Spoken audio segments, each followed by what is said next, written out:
again, Chrissy here at A Little Glam, A Lot of Mom, and if you're new here, welcome. In today's video, I'm sharing my process on how I taught my children how to read.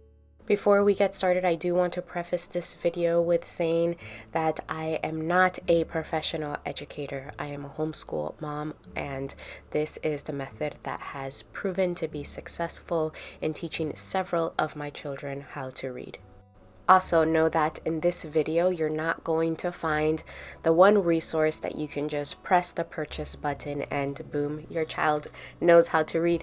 It's been a natural unfolding, honoring the individual timelines of each child with some support from me. So today I've organized this into a process to share with you. You might want to grab some pen and paper for notes. So the first step for me was waiting and observing for developmental cues. There's a neuroscience to reading. Reading and writing are learned skills, meaning that it's not something our brains were born to do. It's important to remember that in humanity, spoken language developed first, then the written language. And it's also important to remember that reading requires decoding skills that develop in children at varying ages.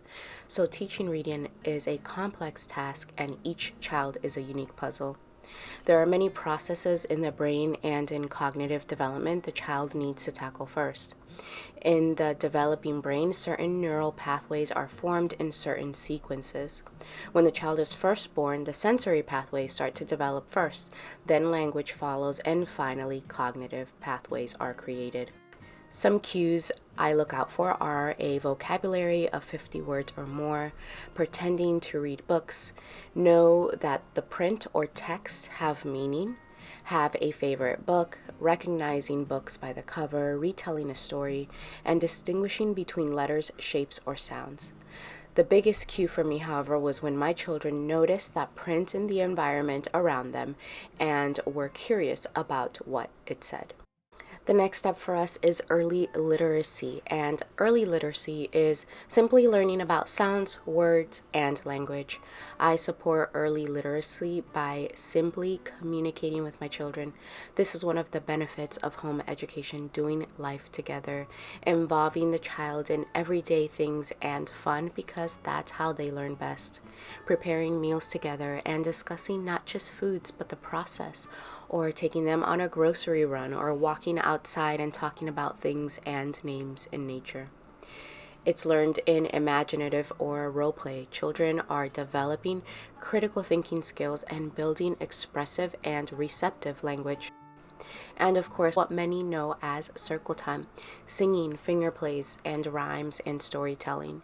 It's important for language, auditory skills, and discriminating sounds and comprehension skills. The repetition of stories and songs support cognitive development and listening comprehension that then proceeds into reading comprehension.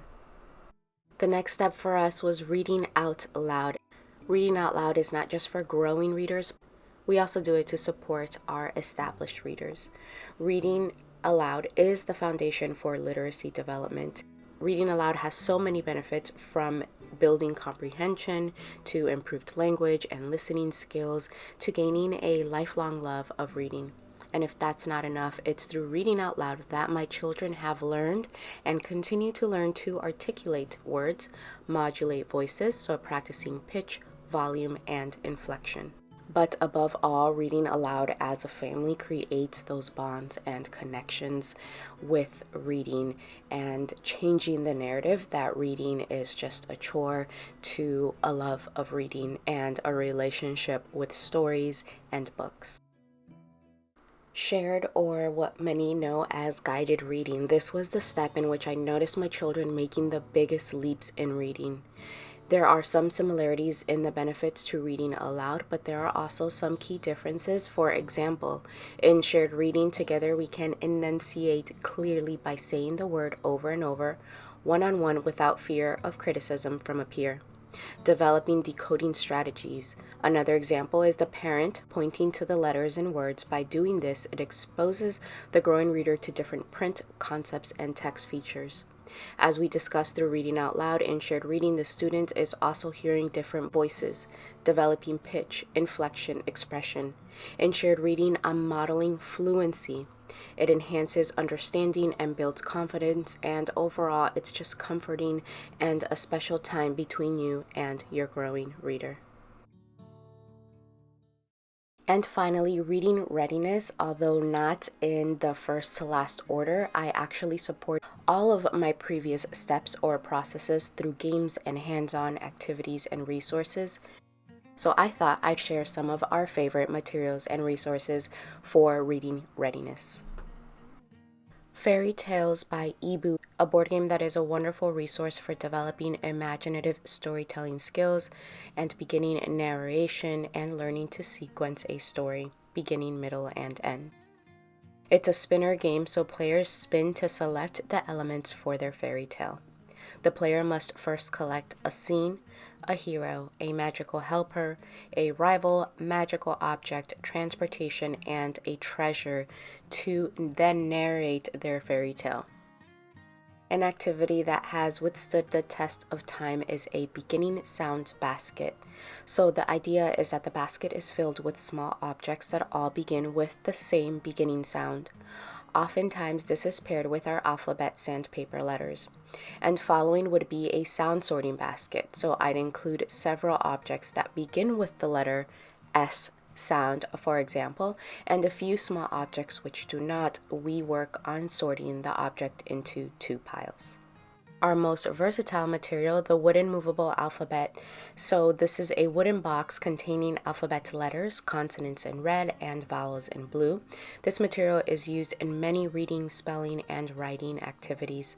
Some of the most common activities are Introduction to the Alphabet, short vowel building words, CVC building words, but there are many more learning opportunities that can be paired with this material.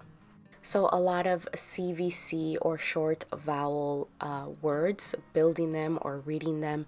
The kids have really enjoyed these turn the wheel books for beginning sounds and building short vowel words. These were thrifted, so I can't link them for you, but there are many more updated or modern resources like it.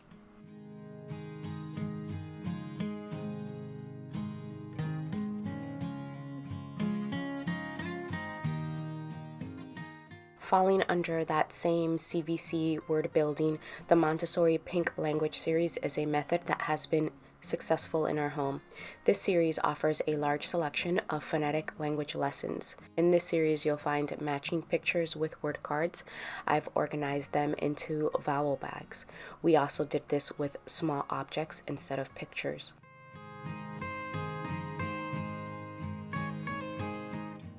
There are word lists, which we like to pair with our movable alphabet. Missing vowel cards, then moving on to phrases.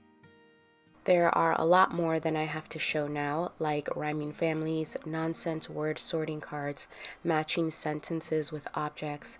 There are plenty of resources like this on TPT and other shops to purchase the series from, but I'm going to link the Helpful Garden blog where this series is available as a free download.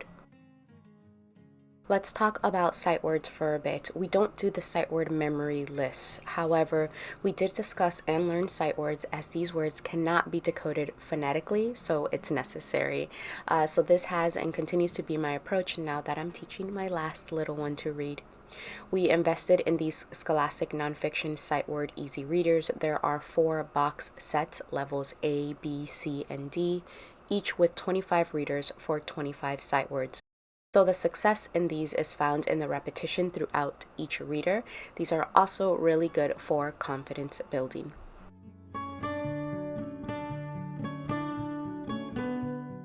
My other method is simply by reading. Before we begin reading a living book, or this could also be done with an easy reader, I'll encourage the child to look out for a specific sight word. For example, the sight word the. We'll keep tally as we're reading, and then we can build it with our alphabet. We'll come back to the same story a few times on different days. Again, repetition, each time focusing on another word, or simply as review. So I'll have my little reader spot as many sight words as he or she can.